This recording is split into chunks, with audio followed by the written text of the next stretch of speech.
कोल्हापूर महानगरपालिकेच्या कर आकारणी आणि वसुली विभागाला सन 2024-25 या आर्थिक वर्षाअखेरीस 101 कोटी उद्दिष्ट देण्यात आले।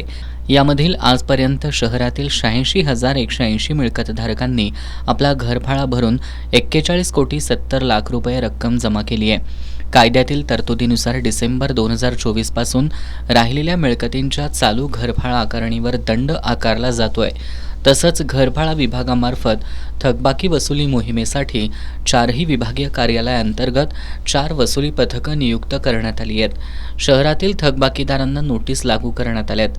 मिळकतधारकांना नोटीस देऊनही ज्या थकबाकीदारांनी अद्यापही आपला कराचा भरणा केलेला नाही अशा मिळकतधारकांच्या मिळकती सील करून बोजा नोंद करण्याच्या कारवाईच्या नोटीसही देण्यात आल्यात। आता सोमवारपासून थकबाकीदारांच्या मिळकतींवरील सील आणि बोजा नोंदीची कारवाई होणार असल्याची माहिती महानगरपालिका प्रशासनाच्या वतीनं देण्यात आली आहे।